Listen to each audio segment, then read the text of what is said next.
بسم الله الرحمن الرحيم. الحمد لله والصلاة والسلام على رسول الله محمد وآله وصحبه ومن والاه. سورة القدر. سورة القدر سورة مكية، طبعا باسي هات خوارەوەی قورئان دەکا لەوح المحفوظ بۆ ئاسمانی دنیا و لەوێشەوە بۆ سەر زەوی، و هەروەها باسی ئەو تایبەتمەندیانە دەکا کە خوای گەورە بەخشیونی بەو شەوەی کە قورئانی تێدا دابەزیوە. جا خۆی هاتنە خوارەوەی سوورەتەکەی طبعا ئەوەیە کە دەفەرمون جارێکیان پێغەمبەر صلی الله عليه وسلم باسی کەسێکی دەکرد یان باسی کەسانێکی دەکرد کە لەناو بەنو ئیسرائیلەکاندا هەبووە 1000 مانگ چەکی یا شمشێری بەشانەوە بووە، لە پێناوی خوای گەورەدا جیهادی کردووە. پێغەمبەر صلی الله عليه وسلم بۆ خۆشی و هەروەها سەحابەکانیش سەریان سوڕماوە لەو عیبادەت و تەمەنە زۆرەی کە خوای گەورە بەخشیویەتی بە گەلانی دیکە، وێ فەرموویەتی ئەی پەروەردیگارە، ئومەتی من لە ئومەتەکانی دیکە تەمەنیان کەمترە و بەهۆی ئەوەشەوە کردەوەی کەمتر دەتوانن ئەنجام بدەن، بۆیە بۆ دڵخۆشی پێغەمبەر صلی الله عليه وسلم و بۆ چاکە لەگەڵ ئومەتی پێغەمبەر خوای گەورە ئەو سوورەتەی نارد و هەروەها قەدری بەخشی و تایبەتی کرد بە ئومەتی پێغەمبەر صلی الله عليه وسلم کە ئەو تایبەتمەندیی کە لە شەوی قەدردا هەیە بۆ هیچ ئومەتێکی پێشووتر نەبووە، تایبەتە بە ئومەتی پێغەمبەر کە ئومەتی پێغەمبەر صلی الله عليه وسلم ئەگەر مەبەستیان بێ بە چەند سەعاتێکی کەم دەتوانن ئەجری نەک 1000 مانگ و زیاتریش بەدەست بێنن ئەگەر تەنها ساڵێک لە ساڵێکی تەمەنیاندا عیبادەت بکەن لە شەوی قەدردا و خوا لێیان قبوڵکە، تەمەنەکەیان یەکسان دەبێ بە تەمەنی کەسێک کە 80 ئەوەندە ساڵە ژیا بێ. ئەگەر کەسەکە 20 ساڵ 30 ساڵ 40 ساڵ 50 ساڵ ژیا بێت و هەموو ساڵەکان لە قەدردا عیبادەتی کرد بێت و خوا لێی وەرگرت بێ، بێگومان چاکەیەکە ئینسان لەگەڵی کراوە لە زەمەنێکی کەمی زۆر کورت توانیوتە تەمەنی خۆت وەکو بەرەکەت زۆر زیادکەی و زۆر گەورەکەی. جا سەرەتای سوورەتەکە دەفەرمێ ئینا ئەنزەلناه، بێگومان ئێمە ناردمانە خوارێ ئەو قورئانە فی لەیلەتی القەدر، لە شەوێکی زۆر پیرۆز و ڕێزدار و بەبەرەکەتدا. ئینا بێگومان ئێمە ئەنزەلناه ناردومانەتە خوارێ ئەو قورئانە فی لەیلەتی القەدر، لە شەوێکی زۆر ڕێزداردا. کە بۆچی ڕێزدارە؟ لەبەرەوەی قورئانی تێدا هاتۆتە خوارێ، کە قورئان چۆن هاتۆتە خوارێ؟ وەکو ئیبن عەباس دەفەرمێت لە شەوی قەدردا خوای گەورە هەر هەموو قورئانی لە لەوح المەحفوظەوە دابەزاندۆتە بەیت المەعموور، ئاسمانی دنیا، و لەوێشەوە ئەو 5 ئایەتەی دەرسی ڕابردوو خوێنمان سوورەتی عەلەق، ئەو 5 ئایەتانە لە مانگی ڕەمەزان و لە شەوی قەدر خوای گەورە ناردنی بۆ سەر دڵی پێغەمبەر صلی الله عليه وسلم. بۆیە شەوی قەدر طبعا بوو بە گەورەترین شەو، و بۆ چونکە قورئانی تێدا دابەزی، وایە مانگی ڕەمەزان بوو بە باشترین مانگ لەبەرەوەی قورئانی تێدا دابەزیوە، و بەبێ گومانیش ئەو کەسێک کە قورئانی بخوێنێت و قورئانی لە سینەدا بێ باشترینی ئینسانەکانە لەبەر گەورەی قورئانەکە. بۆیە قورئان هەمووی لە شەوی قەدردا بۆ دنیا نەهاتوو، بە 23 ساڵی قورئان هەمووی دابەزیوە، بەڵام ئەو چەند ئایەتانەی سەرەتا لە شەوی قەدردا هاتوونەتە سەر زەوی، بەڵام لە لەوح المەحفوظەوە بۆ ئاسمانی دنیا هەمووی بەیەکەوە لەو شەوەدا هاتوو. ئینا ئەنزەلناه، بێگومان ئێمە ناردمانە خوارێ قورئان هەمووی لە لەوح المەحفوظەوە بۆ بەیت المەعموور فی لەیلەتی القەدر، لە شەوێکی زۆر ڕێزداردا. یان دەکرێ بڵێین بێگومان ئێمە قورئانمان ناردە خوارێ سەرەتاکەی کۆمەڵە ئایەتەکانی سەرەتا لە شەوێکی زۆر ڕێزداردا بۆ پێغەمبەر صلی الله عليه وسلم. پاشان دەفەرمێ وما أدراك ما ليلة القدر تۆ چوزانی ئەی محەممەد صلى الله عليه وسلم شەوی ليلة القدر شەوی ڕێزدار شەوی بە پیت و بەرەکەت چ شەوێکە یان پیت و بەرەکەت و پیرۆزی و گەورەیەکەی لە چیدایە یعنی تۆش نازانی ئەی محەممەد صلى الله عليه وسلم گوێ بگرە با بۆت باسکەیت وما أدراك تۆ چوزانی یان تۆش نازانی ما ليلة القدر کە شەوی ليلة القدر جارێ قەدرەکەی ڕێزەکەی گەورەیەکەی پیت و بەرەکەتەکەی بۆ تۆ بۆ ئومەتەکە چەندە خی گەورە لە سێ ڕوەوە باسی تایبەتمەندی شەوی قەدر دەکا کە شەوی قەدر دەفەرمێ لەیلەت القەدری شەوی قەدر شەوی ڕێزدار ئەو شەوەی کە قورئانی تێدا هاتووە خەیڕ من ئەلف شەهر چاکترە بە قەدەر 1000 مانگ کە شەوی قەدری لێ دەربێنی ها لەنا 1000 مانگ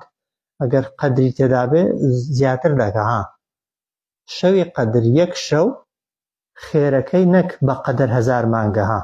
خیر ئەفعالی تەفضیلە یعنی زیاترە و زۆرترە زۆریەکە پەیوەندی بە چیەوە هەیە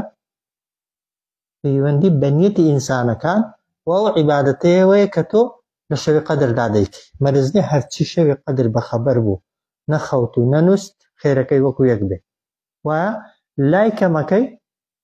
هەرخوا قبوڵیکە ئەو شەوە عیبادەتەکەی بەندایەتەکەی هەرچی تێیدا بکەی یەکسانە بە خێری 1000 مانگ وە زیاتریش خوای گەورە بۆ چەند قات دەکاتەوە ئەوە خوا بە خۆی دەزانێت لەیلەت القەدری شەوی لەیلەت القەدر خەیڕ زۆر چاکترە من ئەلف شەهر عیبادەتەکەی خواپەرستیەکەی لە عیبادەتی 1000 مانگ ئەوە یەک لە تایبەتمەندیەکانی شەوی قەدر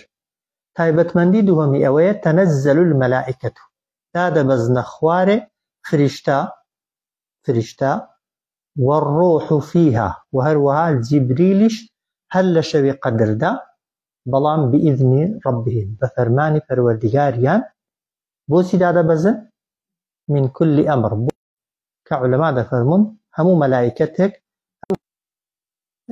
بإذن ربهم بفرمان پروردگاريان دين من كل أمر بوزي بزي كردني همو فرمانك يعني ملائكتكان أو كاريكتيان سبير دراوة لشوي قدر دا لیستی ساڵێکی وەردەگرن مەلایکەتی بارانبارین لەو شۆدا پێدەگوترێ ئەو ساڵ چەندەی دەبارێنی و لەکوێ دەیبارێنی ئەوەی مەلەکول مەوت لە شەوی قەدردا ناوی ئەو کەسانە وەردەگرێت کە ئەو ساڵە دەیان مرێنێ إلى آخره هەر مەلایکەتێک چی پێسپێردرابێت لەو شەوەدا کارەکانی خۆی وەردەگرێ تەنەزەل المەلائکەت دادەبەزنە خوار مەلایکەتەکان والروح فيها لنا جبريلش هل لو شو دادا دبزي بلان بإذن ربهم به فرماني پروردگاريان دادا بزن بو چيش دادا بزن من كل أمر بو أوي جيب جيكن يان وريقرن همو أو فرماناني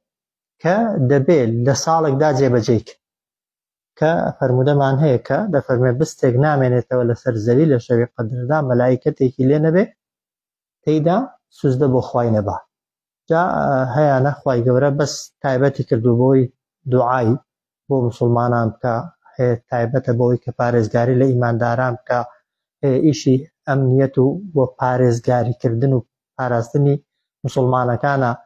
گرنگ سەرزەوی لەو شەوەدا بە شێوازێک پڕ دەبێ شوێنێک جێگایەک نامێنێتەوە کە مەلایکەتێک فریشتەیەکی لێ نەبێ چۆن ئینسانەکان بەخەبەرن و لەو شەوەدا زۆرتر خۆماندوو دەکەن فریشتەکانیش لەو شەوەدا لەگەڵ ئینسانەکاندا عەبدایەتی و خواپەرستی دەکەن ئەوە تایبەتمەندی دووەمی ئەو شەوە کە ئینسان لەگەڵ فریشتەکان و لەگەڵ مەلایکەتەکاندا دەبێتە هاونشین و هاودەم هاومەجلیس و لەگەڵ ئەواندا خواپەرستی دەکەی و لەگەڵ ئەواندا دوعای دەکەی و دوعات بۆ دەکەن تەنەزەل المەلائکەت و دادەبەزنە خوارێ فریشتەکان و هەروەها جیبریل لەو شەوەدا بە فەرمانی پەروەردگاریان بۆ جێبەجێکردنی هەموو فەرمانەکان یان بۆ وەرگرتنی هەموو فەرمانەکانی یەک ساڵ لەو شەوەدا ئەوجار خوا دەفەرمێ سەلامون هیە یعنی ئارامی و ئاسایشی بڵاو دەبێتەوە لەو شەوەدا ئەوە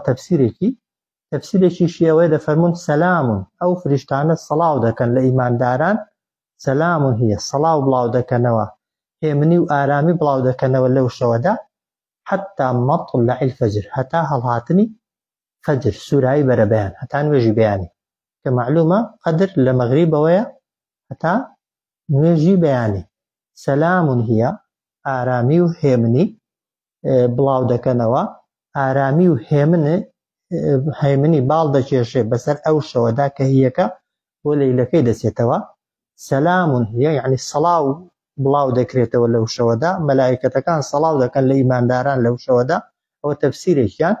دەکرێ بڵێن ئارام و هێمنە و هێمنی و ئاسایش بڵاو دەبێتەوە لەو شەوەدا هەتا بەرەبەیان لە مەغریبەوە تا بەرەبەیان کە ئەوانە تایبەتمەندی سوڕەتی قەدرن وەکو لە فەرمودەی پێغەمبەریش داهاتوە صلی الله عليه وسلم کە دەفەرمێ هەر کەسێ شەوی قەدر هەستێتەوە بە مەرجی باوەڕ پێبوون و ئومێدبوون بە پاداشتەکەی خوای گەورە. من قام ليلة القدر إيمانا واحتسابا غفر له ما تقدم من ذنبه. هەر کەسێک بە ئیمان و بە ئومێدی پاداشت هەستێتەوە خوای گەورە لە گوناهی ساڵی یان لە گوناهی ڕابردووی تەمەنی ڕابردووی خۆش دەبێت. بەڵام ئەوەی کە گرنگە ئاگامان لێی بێ لەسەر لەیلەت القەدر ئەوەیە کە بزانین لەیلەت القەدر لە مەغریبێ ڕایە تا بەیانی. طبعاً ئەوە نییە وەکو عورفی هێندێک کەس لە نیوە شەوێڕا خۆمان دوو دەکات تا بەرە بەیانی. لەیلەت القەدر لە مەغریبێ ڕایە، بۆیە ئەسڵ ئەوەیە چاگەوەیە کە بتەوێ خێرەکەت لە قیز نەچێت چاکتر وایە لە مەغریبێ ڕا دەست پێ بکەی و خۆت ماندووکەی تا بەرە بەیان. خاڵێکی دیکە ئەوەیە کە لەیلەت القەدر شتێک نییە بێت و بڕوە لە هەر کاتێک لەو کاتانە دانیشی و عیبادەتکەی بەقەدەر دانیشتن و ماندووبوونەکەت خوای گەورە ئەجرت بۆ دەنووسێ. خاڵێکی دیکە ئەوەیە کە بیزانین شەوی لەیلەت القەدر لە ڕەمەزانێدایە، ئەوەیە کە گومانی تێدا نییە وایە لە ڕەمەزانێ لە دەشەوەکانی کۆتاییدایە. لە دەشەوەکانی کۆتایی ئەگەری زۆرتری هەیە لە تاقەکاندا بێ وایە لە ناو تاقەکانیشدا کام شەوە زۆرتر 27 زۆرتر بەڵگەی لەسەرن، بەڵام بەبێ گومانی تەبان 21 لە سەرەتی، 23 لە سەرەتی، 25 لە سەرەتی، 27 لە سەرەتی، 29 لە سەرەتی و حەدیثمان لەسەر 30 هەیە. ئەوانە بەڵگەن لەسەر چی؟ لەسەر ئەوەی کە شەوی لەیلەت القەدر ساڵ بۆ ساڵێکی دیکە دەگونجێ جیاواز بێ، گۆڕانکاری بەسەردا بێ، بۆیە بە دڵنیاییە و مەرزنی هەموو ساڵێکی لە 27 دا بێ. بەڵام ئەگەری زۆرە زۆرتر لە 27 دا دووبارە ببێتەوە. ئەی بۆچی خوای گەورە دیاری نەکردووە؟ یەکەم لەبەرەوەی کە بە تەواوی نازاندرێ کە کام شەوە تاکە. زۆر جاران هەر لە یەک وڵاتی هەندێک خەڵک بە ڕۆژوو و هەندێک بە ڕۆژوو نیە، وایە بۆ هەندێک کەس تاکە و بۆ هەندێکیان جووتە وە کەسیش نازانە کامیان بە تەقیقی ڕاستی کردووە. وایە بۆیە مانگی ئاسمانەی بۆیە تەبەن پێغەمبەر هەر دەشەوەکەی دانیشتووە. ئەوە یەک لە حکمەتەکانی. حکمەتێکی دیکەی ئەوەیە ئەگەر بزانین کام شەوە قەدرە ئینسان بەزەو شەوەی دادەنیشێ خێری نۆ شەوی دیکەی لە قیز دەچێ. حکمەتێکی دیکەی ئەوەیە ئەگەر کەسێک 10 شەوان دابنیشێ هەر دەشەوەکەی نێتی سدێنی نێتی قەدر دێنی و بە نیەتی قەدریش عیبادەت دەکەی بۆیە دەگونجێ خوای گەورە نەک قەدرێک بە نیەتی خۆی ئینەمە الأعمال بالنیات هەر دەشەوەکەت بە قەدر بۆ حساب بکە. و ملاحەزەی دیکەش وەکو باسمان کرد لە مەغریبێ ڕاتا بەرەبەیانی لەیلەت القەدرە نەمەرجە هەر هەموو سەعاتەکان بە خەبەر بی ئەگەر نەتوانی